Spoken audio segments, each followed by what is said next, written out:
there. I'm Lincoln. I'm Daniel. Nice to meet you. Thanks for coming in. Yep. So obviously you're here for the Van Eck Portfolio Administration Summer Intern position. Today we're just going to try to get to know you. It's a first round interview. See if we like what you're about, and then we'll talk to you about the next one after that. So to start things off, just tell me a little bit about yourself. Who's Daniel? I'm just a finance and economics major at the University of Tampa. You know, that really has interested me from a young age, investing.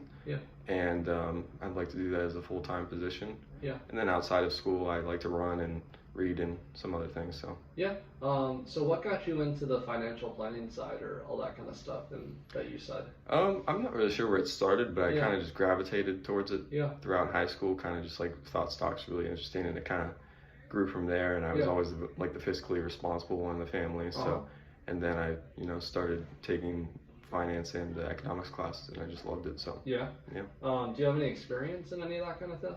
I don't have any experience in financial planning yet, but I did have an internship in commercial credit.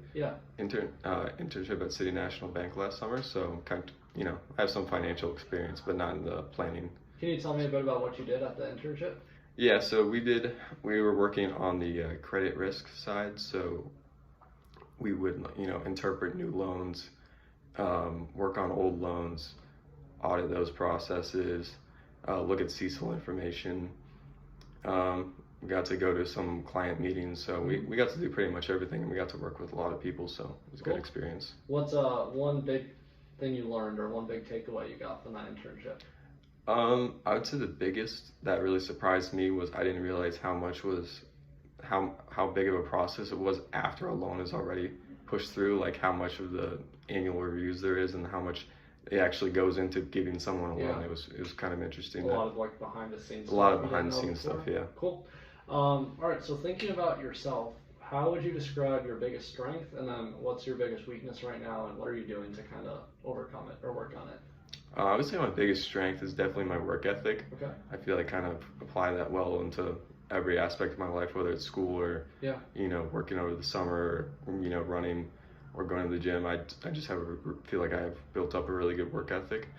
I'd say probably my biggest weakness right now is I'm trying to manage my time a little bit better.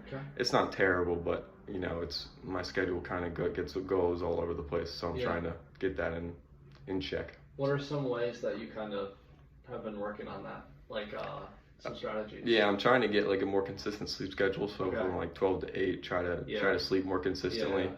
And then I'm also going to the library more to do schoolwork, kind of trying to schedule it in between my classes. Because I have a long commute from home, so I can't really go home and come back here and just do homework whenever. So just using your time more wisely. Stuff that you got. Okay, what to this point in your life is your greatest achievement in your own definition?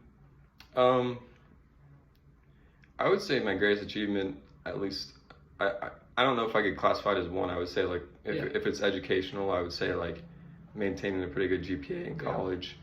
And winning. I won this like scholarship essay that I have on my resume, so that was a big achievement. That's really cool. As far as running goes, it's kind of like sticking in there.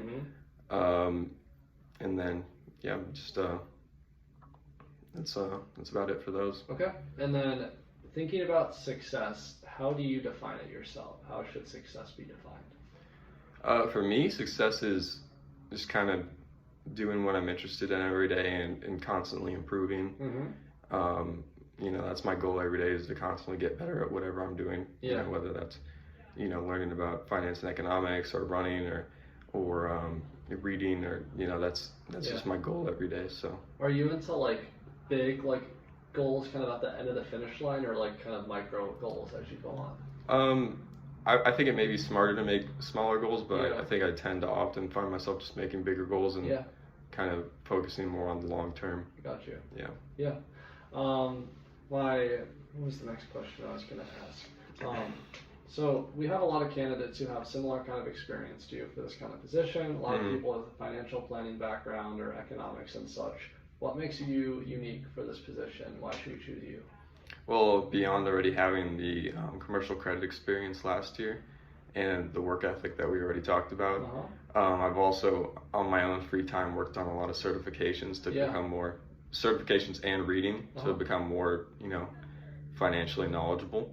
So I feel like that kind of makes me stand out towards some of the competition that I kind of take my own time to do that. What kind of certifications did you get? I have 3 so far, all from Wall Street Prep. It's Microsoft Excel, accounting, and then advanced accounting. The advanced accounting one took a very long time. That was very complicated. And you just did it. So yeah, especially for someone that's not an accounting major. So that was pretty tough. And then I try to alternate between books I'm interested in and books like that help me learn.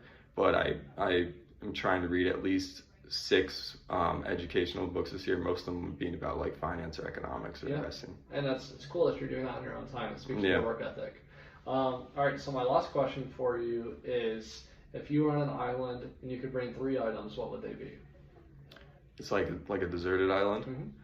Some basic stuff on it, but I would say most likely like a fire starter. Okay.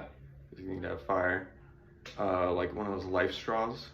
What's that? It's like a little straw that kind of purifies water. Oh, I've seen those. Yeah, that's smart. And then especially if it's like ocean. And then like a hatchet, just like cut wood and make shelter and stuff like that. So that kind of covers all the 3. That's the top 3 survival necessities. Yeah. Okay, very practical. Yeah. All right. Well, thank you for coming in. Thank you. Appreciate the time. We'll get back to you soon. Okay. Cool.